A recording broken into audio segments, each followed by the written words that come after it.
In Georgian England, beneath the lace gloves and powdered wigs, a darker game was being played.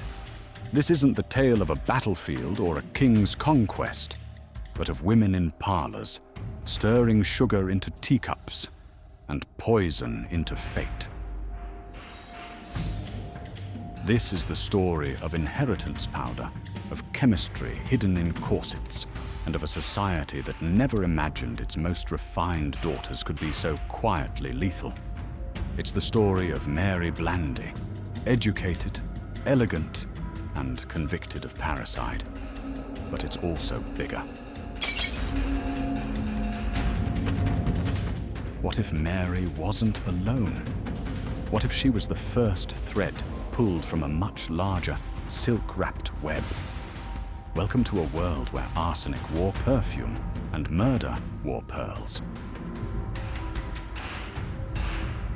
This is the Poison Cabinet, brought to you by Hidden in History, where shadows still speak.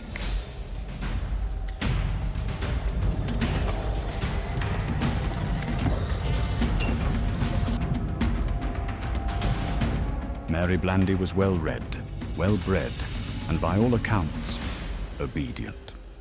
The only daughter of a respected Oxfordshire lawyer, she was promised a generous dowry and a quiet future.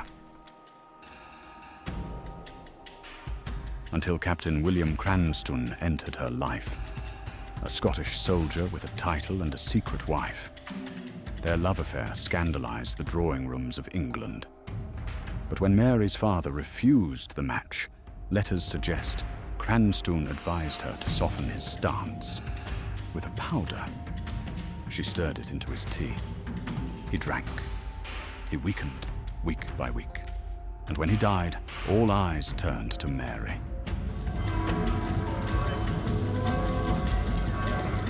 Her trial in 1752 riveted the public.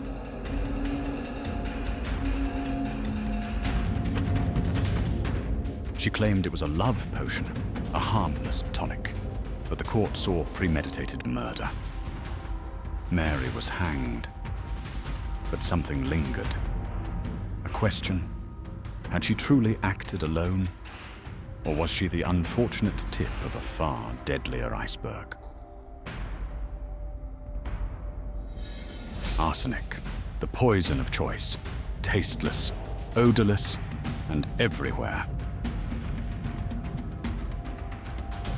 In rat poison, wallpaper, even cosmetics, housewives could purchase it under the pretense of pest control. No prescriptions, no questions. But in drawing rooms from Bath to Yorkshire, something peculiar was happening. Husbands with healthy constitutions were falling ill. Children left without mothers. Inquests rarely followed, unless the whispers grew too loud. Women, it turned out, had motive and opportunity.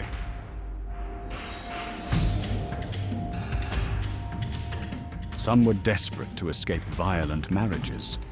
Others sought freedom or fortune. And all knew that arsenic left no trace, at least not yet. Could there have been a network? Letters preserved in private collections hint at recipes passed discreetly among women of status.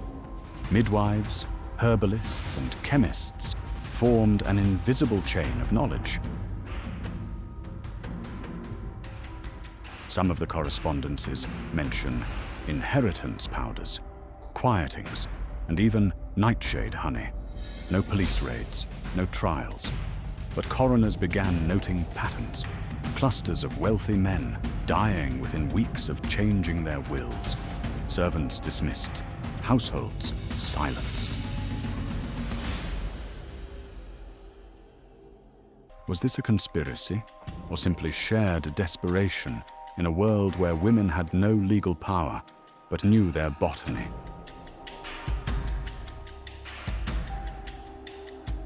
The Blandy scandal spurred Parliament into action. By the late 1750s, arsenic sales required signatures.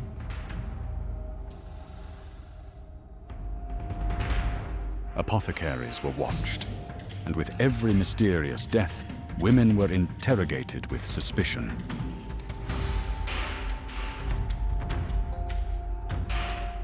The courts grew harsher. Women accused of poisoning faced not just death, but public vilification. The idea of the female poisoner became an obsession, appearing in ballads, plays, and novels.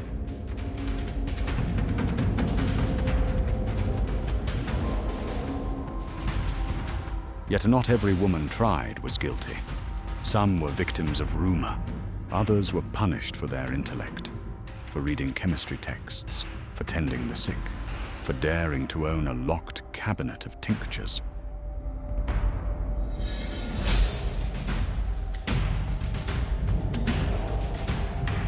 A respectable woman in a quiet home, serving tea and death. It became a trope, a punchline, and a legend. From stage plays to true crime books, the Lady Poisoner lives on. But the real legacy is more complicated. Mary Blandy may have killed her father, but she also revealed something deeply unsettling. That in a world where women had few legal rights, knowledge could be weaponized.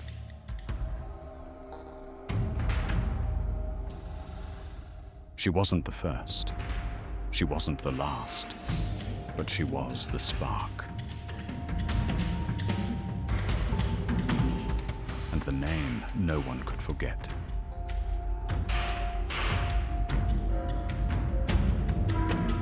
History often remembers its tyrants, its wars, its revolutions, but it forgets the quieter revolts, the whispered ones, the ones hidden in lace and sealed in wax.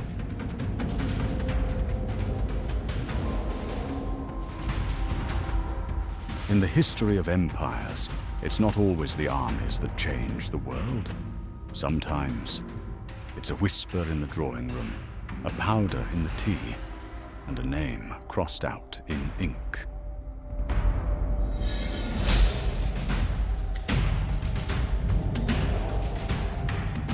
This is Hidden in History, where shadows still speak.